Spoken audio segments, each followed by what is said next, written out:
I feel like the most relatable Kardashian right now was Kylie in this instance. Say hello, Sayomi. Look, that's you. Hi guys, welcome back to my channel. Welcome to my channel. If you are new, today we're talking about the Kardashians, the Hulu show.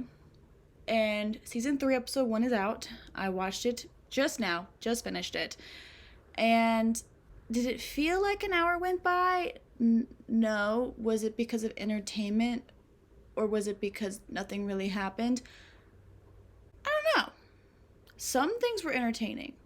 Now, I'm going to give you spoilers for this episode. The point is for me to tell you about this show so that you don't have to, so that you can know what's going on, you can know the tea, you can know the drama.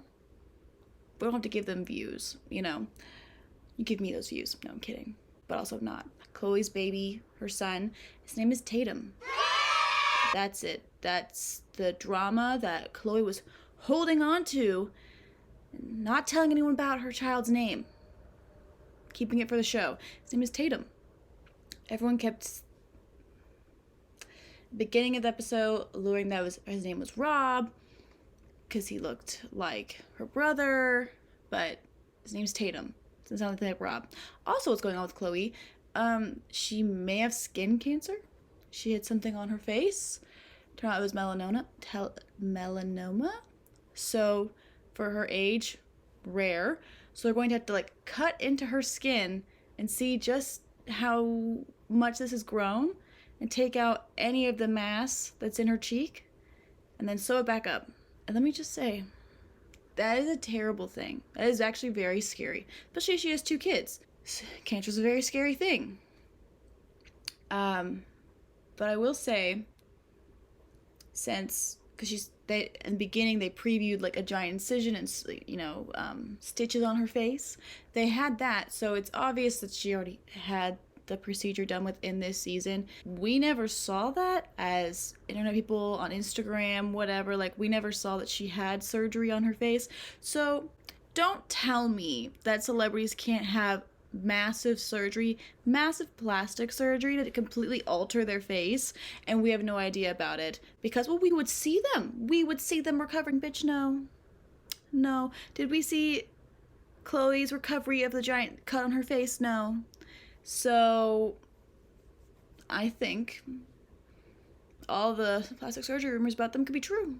It's just my opinion. Also, that's something that they left you on a cliffhanger because she's getting it tested. She got a biopsy. It was melanoma.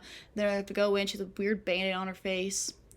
Something that was entertaining for me was watching Kendall teach Kylie how to drive a manual car. I own a manual car. It's a Fiat. And I remember when I started learning, that shit was crazy. Because we drove several hours to go get this car from a used car lot.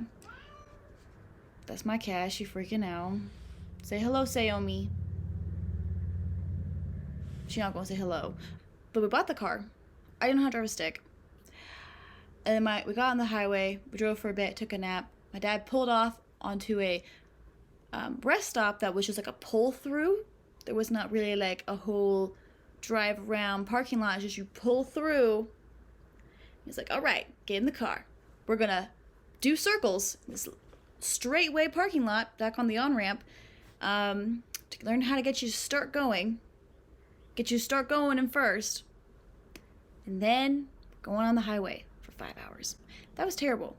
So watching Kylie learn how to drive a stick was really funny. They edited it, I'm pretty sure. I would not be surprised. I'm pretty sure they edited the show so that she only stalled out the first time, because the second time she started moving. So either she's extremely gifted and talented and immediately caught on and never stalled out again, or they edited that away. Girl, what are you doing? She's like, I want attention. But it was funny. I think people who drive automatic cars, never driven a manual, and don't have that experience of learning how to drive a manual. Because Kylie, they're in the top of a parking garage, on the roof of it, and she's screaming because she's trying to stop, but she's hitting the gas a little bit, but she's also hitting the clutch. She's trying to stop before they get to the edge, like the wall. And she screamed about how we almost crashed. That was terrible. And I think automatic car users are going to be like, oh my God, she's being so dramatic. She wasn't going to brake. She wasn't going to crash. Girl, no. I mean, from how they were describing it, she had her foot on the gas and the clutch. She could have crashed. I mean, if she took her foot off the clutch, she definitely would have crashed. But I remember when I was first learning how to drive, I had to drive it on my own. I was like, nobody get in my way because I will hit you with my car. I don't know how to stop this thing. So that was fun. I enjoyed watching that, actually. That was entertaining. I feel like the most relatable Kardashian right now was Kylie in this instance. Say hello, Sayomi. Look, that's you. Okay, goodbye. The most relatable Kardashian right now is Kylie because I really enjoyed that myself. Khloe talked about how surrogacy was not easy for her to immediately connect with her kid, and I think that was good, to lessen that veil of it's so easy. And then Kourtney talked about how IVF was not fun for her, egg retrieval was not fun for her. Freezing her eggs didn't mean that they were going to work and make embryos. And I think that was good to be honest about that, because I think it's so glossed and shine that it looks like it's easy and always going to work. And they were just saying that no, that's not what happens. So I thought that was good. But back to Kim. Sayomi, honey. Goodness, this cat. She just loves attention, like Kim Kardashian. Because beginning of the show, I think this was added in after the fact, because the first scene was Kris and Kim talking about Kim doing the Dolce & Gabbana collaboration thing, right? And how it would end up being 4 to 6 months, the clothes would be done after Kourtney's wedding, and how the show wouldn't happen until like a year after Kourtney's wedding, is what they were saying. But we already saw from the previews that we know Kourtney's upset about it. So I don't know if like later in the show, the timeline is very confusing, because I don't know if Kourtney is accepting this. I don't know if Kim is accepting this offer from Dolce & Gabbana before the wedding or after the wedding. The way Kim is talking about it is as if this offer came about after the wedding, post-wedding. That's how she talked about it, right? But viewers who watched Kourtney and Travis's wedding thing thought there was some sort of murky water, beef going on between Kourtney and Kim at the wedding. So is this true that the offer came, Sayomi, girly?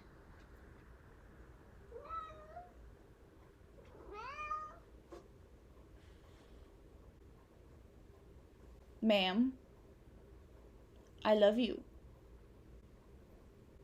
Oh, dramatic. Like her mom. Me. Kourtney and Kim seem to have beef at the wedding, which makes me think that this whole scenario of Kim and Kris talking about it, and Kim said, I kind of want to wait a year till after Kourtney's wedding, is a lie. It sounds like, for viewer, hypothetical scenario in my head, it would make me think that Kim accepted this before Kourtney's wedding. That's what I think. And maybe they've added in this extra little tidbit scene to, make Kim look better, because I think they're more focused on making Kim look better all the time. Old show, new show, making Kim look better is always the priority. So that could be some good drama. I don't know. The Kris and Kim conversation seemed so fake that it was like, I don't know. I think Kourtney's trying her best to have like real genuine conversations on the TV show, because she said that her family, that they're good for, being there to like be happy with other people, party, and like if there's a crisis, they're there for each other, but like in a superficial way. And I was like, ooh, that's deep. And Kourtney brought it up to Khloe, and Khloe was like, I don't think so. I don't think that's the case. And Kourtney's trying to explain that you feel like you need to do this all on your own because you don't want to bother other people with your problems. It's not just nobody's going to come help you, but also you're not letting anyone help you. And Kourtney didn't phrase it that way, but that's, you know, kind of what it was, is that everyone fends for themselves. They're like, oh, I'm here for you, but I know you're going to deal with it on your own, so I'm just here. That's superficial, Khloe. That's what Kourtney meant, okay? So I think Kourtney's trying to be more real, bring more reality to this reality show. Khloe doesn't get it. So I think Kourtney's also very relatable. I like Kourtney. At the very end of the episode, Kim is talking about how hard it is to have Kanye be her ex. He's constantly spreading rumors about her, talking shit about her in interviews and everything. But then also going back to Kim and saying, I want to know what you're saying about me in the show. I want, you know, kind of to negotiate, have control over what you say about me in the TV show. And Kim's like, well, you didn't do that for me when we did an interview about me. Sitting here, can I just say the funniest part? I almost laughed out loud. The funniest part of this whole episode was when she was talking about this, and Kim was like, I just don't want to be a part of this narrative. And I kept thinking about Taylor Swift being like, I'd like to be excluded from this narrative, and her Reputation, Look What Made Me Do, music video. Hilarious. You talked about me, and you did a song and all this stuff, and it's a very crappy situation. And Kim is talking about how I can never have a bad day because no one else has their shit together. And I have to always have my shit together because nobody ever has their shit together. Kim is having a savior complex a little bit, if I was being honest. I think Kim has a lot of things that she needs to work out, and she doesn't know how to trust anybody. Yeah, they don't know how to support each other as a family, like Kourtney talked about. And Kim definitely, in a way, kind of agreed with that when she was saying that she feels like she has to have her shit together all the time because no one else has their shit together. Like, no one's allowed to be upset. And that's not a good family dynamic, if I'm being honest. That's not good. But they're going to go more into it in the next episode. Also, in the preview, Scott was already talking about how, do y'all want to live a life without cameras, that they're going to cancel the show after this 3rd season. Like, it's their idea. I bet if they cancel the show after this season, I swear, but they have it pre-recorded, right? Like, it was Scott's idea. I bet they were getting so much shit online because the last couple of months, like last 2 months, everyone's saying, I feel like this is the end of the Kardashian era, nobody cares about them, blah, blah, blah, blah. Why are they even doing this show anymore? I bet, just like with Kris and Kim's conversation about Kourtney, that I think was faked,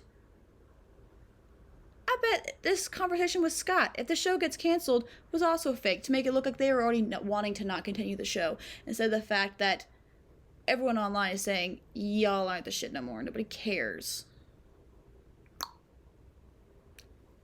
But yeah, that's the first episode. Hope Khloe doesn't have skin cancer. That's a concern. Funny to watch Kylie learn how to drive a stick. Very relatable. I think Kylie in general is just more relatable. Like, they were all... Kendall had a 818 party, and she had a guy fly in on, like, a jetpack thing, and it was like, what does that have to do with tequila? What? And they had a robot making drinks as a bartender, but then they had 4 people to run the robots. Like, why not just have a bartender? Why not employ people? Why do you have a jetpack? Why do you have a guy with a jetpack? That was stupid. But, like, everyone was on their phone filming this person with the jetpack. And the only person that wasn't doing that was Kylie. She was living in the moment. I personally enjoyed that. Okay, my cat is calling me away, so I will see you guys in the next video. Next week, when I review episode 2, season 3. Bye!